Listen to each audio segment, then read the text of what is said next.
एक टाइफून की ताकत क्या होती है, ये प्रशांत महासागर से उठे शक्तिशाली चक्रवात ने बता दिया। बल्कि यूं कहें कि जापान और ताइवान में तबाही मचाने के बाद चीन के कई शहरों पर कहर बरपा रहा है। इसमें चीन का सबसे हाईटेक सिटी शंघाई भी शामिल है। पूर्वी चीन सागर के तट पर बसा चीन का सबसे हाईटेक शहर शंघाई डॉल्फिन के कहर के आगे कैसे बेहाल लाचार दिख रहा है। सड़कों पर कई फीट पानी भरा है।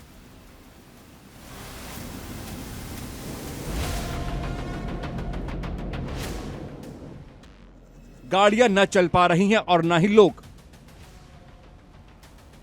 शंघाई के मौसम विभाग के मुताबिक 24 घंटे की अवधि में इतनी बारिश शहर में 150 साल में कभी दर्ज नहीं हुई है।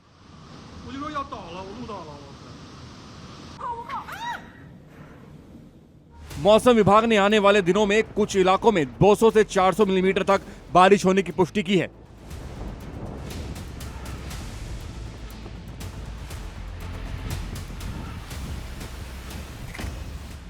यह हाल तब है जब डॉल्फिन टाइफून के गुजरे हुए 2 दिन हो चुके हैं, लेकिन इसका असर अब भी इतना है कि हर तरफ जल प्रलय जैसा नजारा है।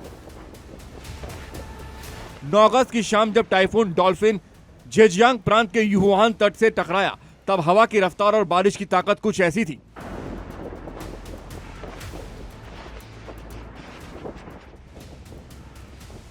तब हवा की रफ्तार थी 151 किलोमीटर प्रति घंटा।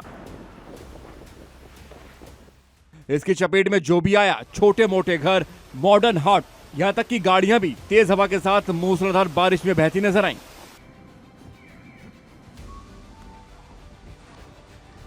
तब चीन के मौसम विभाग ने डॉल्फिन को लेकर लेवल 1 की चेतावनी जारी की थी। इसका मतलब तूफान के शक्तिशाली होने का है।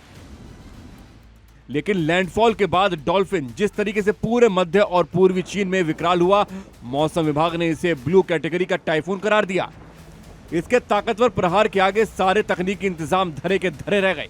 शंघाई समेत चीन के पूरे पूर्वी हिस्से में टाइफून डॉल्फिन ने जिस तरह से रौंदा है, वो ये दिखाने के लिए काफी है कि कुदरत अपने पर आए तो क्या कर सकती है।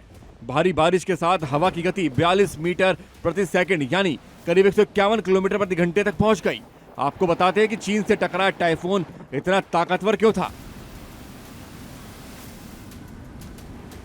पृथ्वी के घूमने की वजह से यहां हवाओं को गोल घुमाने वाला बल कोरियोलिस इफेक्ट बहुत मजबूत होता है। दूसरी बड़ी वजह है गर्म समुद्र। जब समुद्र की सतह का तापमान बढ़ता है तो पानी तेजी से भाप बनकर ऊपर उठता है। यह भाप तूफान के लिए ईंधन का काम करती है, जिससे हवा और बारिश दोनों बहुत तेज हो जाती है। 1901 में दुनिया भर के महासागरों की सतह का औसत तापमान लगभग 15.2 डिग्री सेल्सियस से 15.3 डिग्री सेल्सियस था। बीते कुछ साल में यह औसतन वैश्विक समुद्र सतह तापमान 21.1 डिग्री सेल्सियस को पार कर गया है, जो इतिहास में सबसे ज्यादा है। शंघाई समेत कई प्रांतों में अगले बुधवार तक भारी बारिश, बाढ़ और भूस्खलन का खतरा बना हुआ है। यानी अगले 3 दिन चीन के कई प्रांतों में डॉल्फिन का कहर जारी रहेगा। हालांकि टाइफून अब कमजोर होकर ट्रॉपिकल तूफान में बदल गया है, लेकिन इसके बावजूद चीन से जो तस्वीरें आ रही हैं, उसमें तबाही का आलम देखकर दिल दहल जाता है। जैसे पूरा चीन सागर डॉल्फिन टाइफून की रफ्तार के साथ जमीन पर उमड़ने लगा हो।